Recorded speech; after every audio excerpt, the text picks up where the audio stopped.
oportunidade que ele deu, né?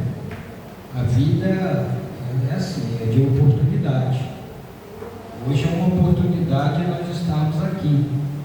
E muitas pessoas hoje perderam a oportunidade porque partiram dessa terra.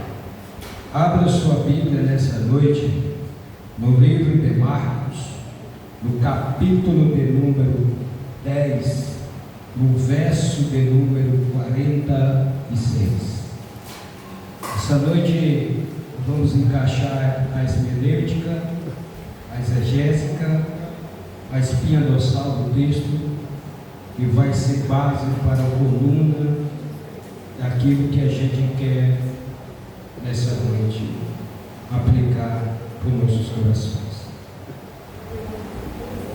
Marcos, capítulo de número 10, verso de número 46. E depois foram para Jericó. E saindo de Jericó, com seu discípulo e uma grande multidão, Bartimeu, o cego, filho de Timeu, estava assentado junto do caminho, mendigando. Amém?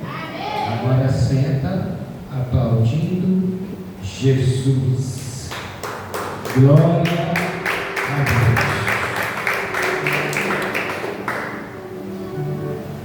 Já preguei muito esse texto, já ouvi muito, mas eu vejo que a palavra, como ela se renova para aqueles que buscam. Para aquele que não busca, ele fica a vida inteira a mesma coisa. É como uma dona de casa. Ela pede a fazer o peixe frito com a sua avó. E ela passa a vida inteira fritando aquele peixe do mesmo jeito. Ela não busca sabedoria para mudar, uma alternativa para melhorar. A palavra de Deus, ela se renova a todo instante, mas para que ela seja uma fonte renovável, nós precisamos a buscar. Eu digo que a Bíblia é uma terra fértil, aonde você planta, aonde você colhe. Muitos plantam muito e colhem muito. Poucos plantam e colhem pouco. Quando eu abro a minha Bíblia, só no momento da mensagem ou da oportunidade, isso quer dizer que eu estou plantando pouco. Mas quando eu tenho uma oportunidade para administrar uma palavra, ou trazer um sermão, e eu me preocupo na trajetória, para que eu possa buscar dentro do texto bíblico a inspiração de alguém que não buscou ainda a inspiração para aplicar aquilo que a Bíblia ela nos mostra. É como se eu ficasse reduzido naquilo que eu aprendi na primeira vez, na primeira pregação, porque a Bíblia é uma fonte esgotável para nossas vidas. Quanto mais você medita nela, mais o Espírito Santo abre a tua mente e a tua sabedoria. Quando nós observamos que Jesus foi para Jericó, ele entra em Jericó, que era uma cidade amaldiçoada. E ele entra nessa cidade com 3 propósitos.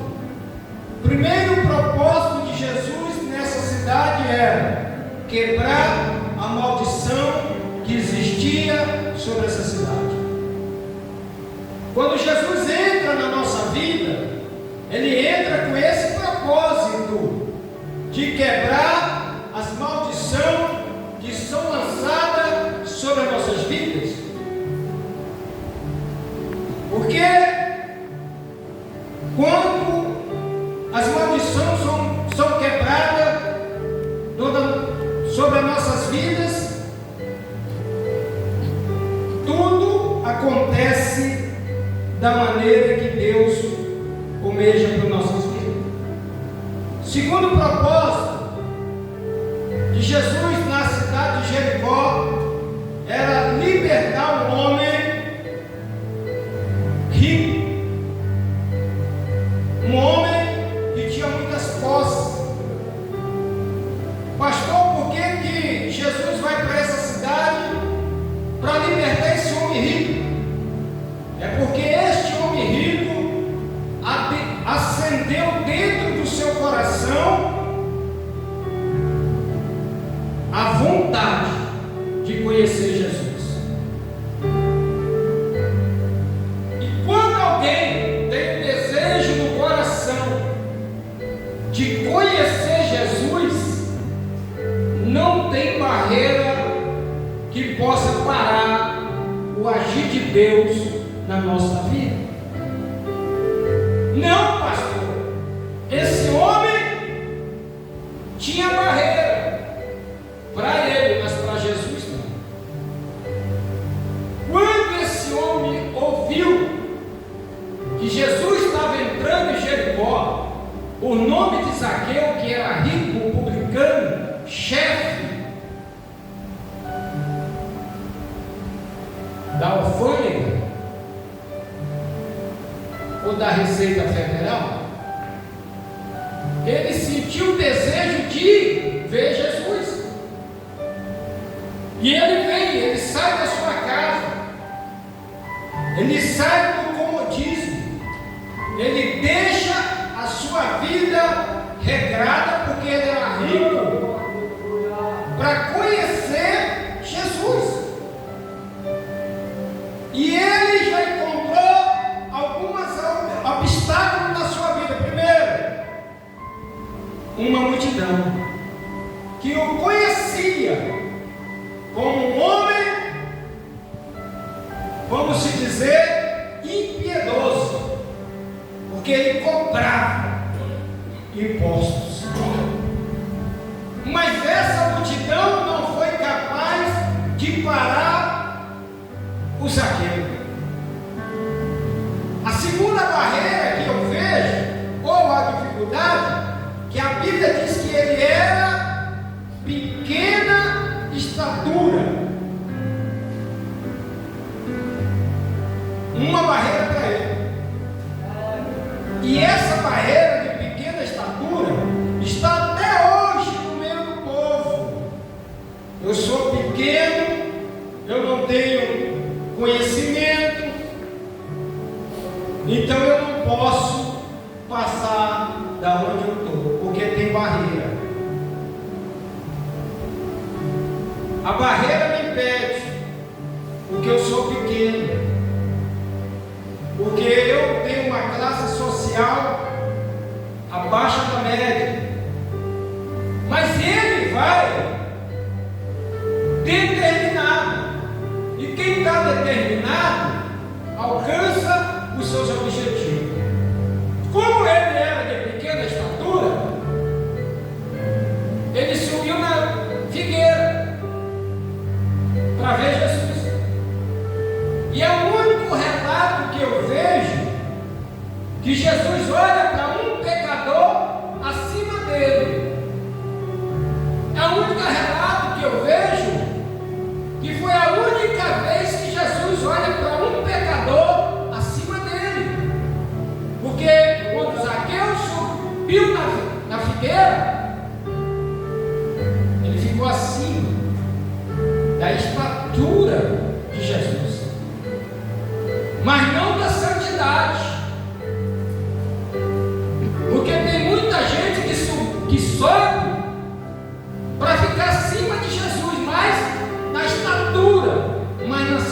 verdade, ninguém nunca vai chegar a ser maior do que ele.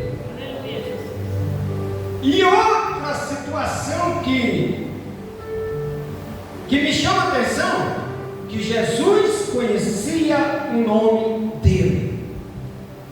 Porque quando Jesus vem na multidão, passando debaixo daquela figueira, ele olha para cima. E ele diz: Zaqueu, imagine o olhar de Zaqueu quando Jesus fala com ele. Zaqueu, Jesus vai dar uma ordem. É por isso que a gente diz que quem obedece alcança os seus objetivos. Jesus vai dar uma ordem para Zaqueu.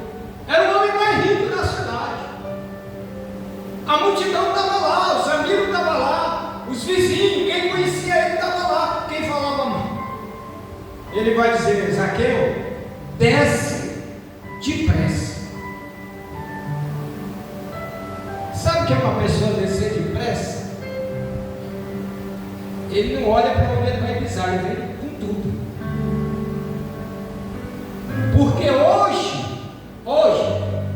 é a única oportunidade que eu estou entrando nessa cidade, é a única vez. Hoje eu vou pousar na tua casa. Hoje convém eu pousar na tua casa. Que coisa linda, irmão. Que coisa bonita. Olha que coisa que chama a atenção para mim e para você. O orgulho de Zaqueu já caiu junto com ele na figueira. A prepotência já caiu. E ele vai para casa. Imagine quantas empregadas ele tinha em casa. Imagine ele dando uma ordem para sua esposa, os seus funcionários, dizendo: arruma a casa. A casa dele era mal arrumada, sei lá, eu acho que não, porque ele era rico. Coloca a melhor toalha na mesa. Coloca os melhores colheres, talheres. Porque Jesus está vindo aí. E hoje ele vai pousar na minha casa. Porque a Bíblia vai relatar que ele recebeu Jesus gostoso, com alegria. Com alegria. Jesus entra na casa de Zaqueu, senta na mesa. Mas a atenção de Jesus não estava na mesa. A atenção de Jesus não estava nos talheres, na comida que ia vir depois disso. Não. Jesus estava focado no coração de Zaqueu. Você pode ter uma casa boa. Qual é a casa boa? É aquela que a gente se sente bem. É aquela que a gente agradece a Jesus por ele estar junto. Porque tem gente que tem uma casa toda no mármore, mas leva uma vida lá dentro destruída. Não tem espaço para Jesus. Lá tem espaço para tudo quanto é coisa ruim, menos para Jesus. Mas assim também tem pessoas em casa simples que não tem espaço para Jesus. Tem espaço para tudo quanto é coisa, menos para Jesus. Mas quando na tua casa, na minha casa, deu espaço para Ele, a gente vive bem, a gente tem alegria, a gente tem felicidade. Jesus entra na casa de Zaqueu com 12 discípulos. A caravana de Jesus era grande. E ele entra e assenta na mesa. E lá fora ficou os publicanos. Quando eu olho para esse negócio lá para fora, quantas pessoas ficam de fora do reino de Deus? Que deveria estar aqui dentro, mas está fora. E quem está fora, irmão, não existe outra saída a não ser murmurar contra o reino de Deus. Quem está fora só critica. Quem está fora fala mal. Mas quem está dentro, tem a oportunidade de mudança, tem a oportunidade de crescer, tem a oportunidade de mudar a sua estrutura de pecaminosa para uma santidade. Porque Zaqueu vai dizer para Jesus: Jesus, se eu roubei alguém, eu vou devolver 4 vezes mais. Se eu roubei alguém, eu vou vender a metade dos meus bens e vou dar aos pobres. A metade. Ele tinha muitos bens, ele era rico, mas ele está abrindo a mão da avareza. Tem muito avareza, irmão, no nosso meio. Muito avareza. E Deus não agrada de quem é avarento. O avarento, primeiro, ele faz para ele, para depois fazer para quem precisa. O avarento, primeiro, ele enche a sua dispensa. Se sobrar, ele dá para alguém, senão estraga. O avarento, ele não agradece pela oportunidade que Deus deu para ele. Zaqueu está abrindo a mão da avareza, porque eu vou vender a metade dos meus bens e vou dar aos pobres. E se eu defraudei alguém, eu vou devolver 4 vezes mais. Aí que vem a palavra de Jesus dizendo: hoje veio a salvação a esta casa, pois também é filho de Abraão. Mas lá fora estava lá.